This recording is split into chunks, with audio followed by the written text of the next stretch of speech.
কেন গো জগতে এত কিছু থাকতে প্রেমের মূরতি ধরলেন কেন? প্রেম দিয়ে কি হবে? প্রেমকে এত প্রাধান্য দিলেন। আপনারা জানেন সনাতনকে বলেছেন নিজের মুখে, সনাতন সন্ন্যাস লয়নু যাবে ছন্ন ছিল সন্ন্যাসে কি বা কাজ, প্রেম প্রয়োজন।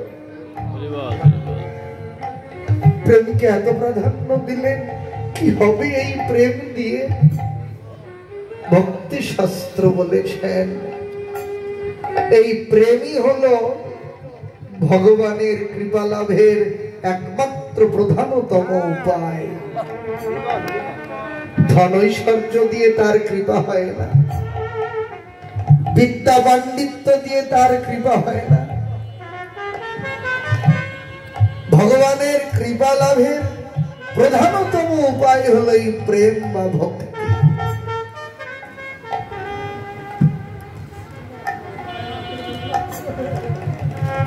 তো ভগবান নিজে এবার প্রেমের মূরতি ধরে এসেছেন।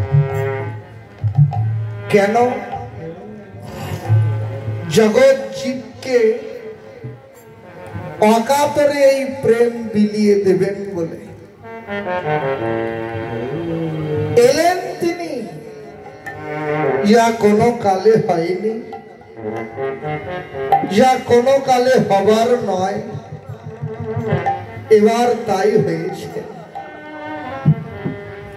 শাস্ত্র জানালেন এতদিন নদী ছুটে গেছে সাগরের দিকে, কিন্তু এবার সাগরে ছুটে এসেছে নদীর নিকটে। বদ্ধ কলিজীবের দ্বারে দ্বারে গিয়েছেন তিনি, হাতে ধরে পায়ে ধরে জোর করে যেছে সেধে এই প্রেম ধন তিনি বিলিয়ে দিয়েছেন কলিজীবের কাছে। কেন? অন্য যুগে এই প্রেম দেননি।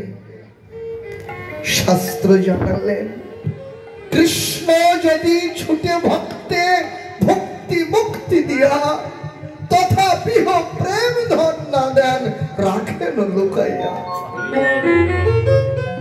মুক্তি পর্যন্ত দিয়েছেন, কিন্তু পঞ্চম পুরুষার্থে প্রেম অন্য যুগে ভগবান জীবকে দেননি। কিন্তু কলিজীবের প্রতি তার এত করুণা, এত দয়া, যে কলিজীব না চাইতেই ভগবান নিজেই প্রেমের মূরতি ধরে এসেছেন। করুণায় অবতীর্ণ কলহ, এমন করুণার মূরতি। কেন এলেন এমন প্রেমের মূরতি? যে ধন অন্য যুগে অর্পণ করেন নাই, সে অনার্পিত প্রেম ধন কলিজীবকে বিলিয়ে দিলেন। কেন গো? কলিজীবকে দিলেন, অন্য যুগে দিলেন না। কলিজীবের কি এমন যোগ্যতা আছে যে যা দিয়ে না চাইতেই সেই প্রেম ধন পেলেন কলিজীব? তত্ত্বজ্ঞ বললেন যার অনেক কিছু আছে তার তো অভাব নেই, তার তো কারো কাছে চাওয়ার প্রয়োজন হয় না, কারো কাছে কিছু সাহায্যর প্রয়োজন হয় না। কিন্তু যার কিছু নেই, একেবারে ভিখারি, যে কাঙাল, যে তারই তো দাঁড়ে দাঁড়ে ঘুরে ভিক্ষা করার প্রয়োজন পড়ে। কলিজীবের নাই বলতে কিছুই নাই, না সে ভজন, না সে শ্রদ্ধা, না সে বিশ্বাস। পাশবিক আচরিত কলিজীব, একে মায়ামুগ্ধ বিষয়বদ্ধ ভজনবিহীন সাধন শূন্য কলিজীব। কলিযুগের নিজের এমন কোন যোগ্যতা নেই যে যোগ্যতা দিয়ে কলিজীব ভগবানের কৃপা লাভ করতে পারে। তাহলে কলিজীব তার কৃপা থেকে বঞ্চিত থাকবেন? তত্ত্বজ্ঞ বললেন না গো। একটা ছেলে যখন জড়ীয় সুখ ঐশ্বর্য বিদ্যা বৈভব পায়, ছেলেটা মাকে ভুলে যায়। কিন্তু মা হাজার সুখের মধ্যে থাকলেও মাকে কখনো তার ছেলেকে ভুলে থাকতে পারে? তত্ত্বজ্ঞ জানালেন মা যেমন সন্তান বৎসল, ভগবান হলেন তেমনি ভক্ত বৎসল। কলির জীব মায়ার বশীভূত হয়ে এমনই মায়ামুগ্ধ যে মায়ার লাঠি খেতে খেতে পাজর ঝাজর হয়ে যায়, তবু মায়ার দাসত্ব করার স্বাদ কলিযুগের মেটে।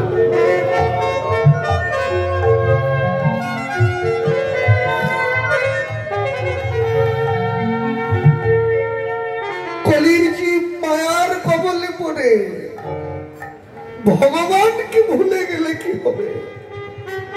ভগবান তার ভক্তকে ভুলে থাকতে পারলেন না, আর ভুলতে পারেননি বলেই এইবার তিনি এমন করুণার মূরতি, প্রেমের মূরতিতে আবির্ভূত হলেন কলির দুলার বেলায়।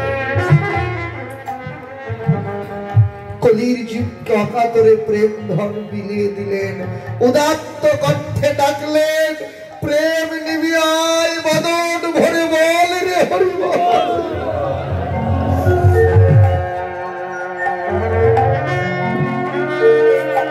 কেন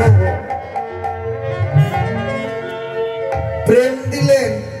কি হবে প্রেম দিয়ে? তত্ত্বজ্ঞ বললেন এই প্রেম দিয়ে প্রভু এবার কলির জীবকে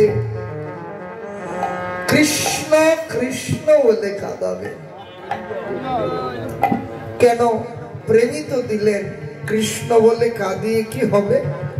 ভক্তি শাস্ত্র বললেন কৃষ্ণ বলে কাদাই এই কলিযুগের একমাত্র অনন্য ভজন।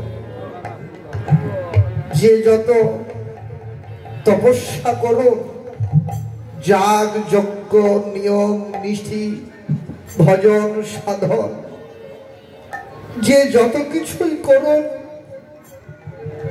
কৃষ্ণ বলে কাদা ছাড়া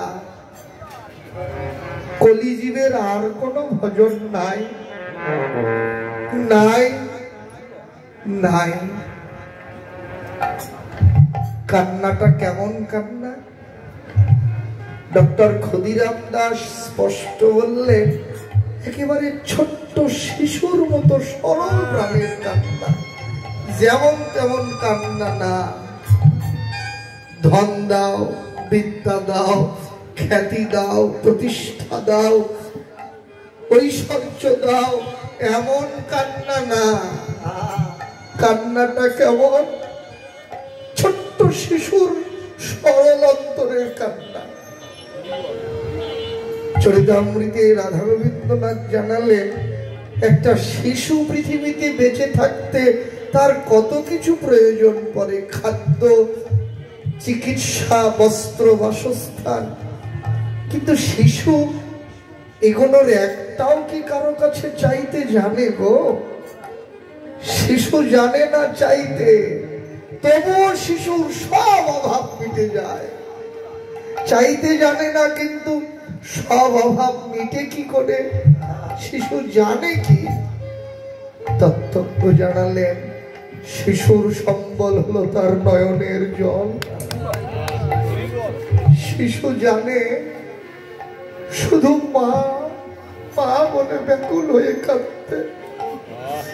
শিশু কাঁদলে মায়ের মন ভালো জানে যে আমার শিশুর কি প্রয়োজন হবে। ভালো মন্দ সব মা বুঝতে পারে। বললে আসল ভগবান তো শিশু কাঁদলে যেমন মায়ের অন্তর ভালো জানে তার শিশুর কি প্রয়োজন, তেমনি ভক্ত কাঁদলে ভগবান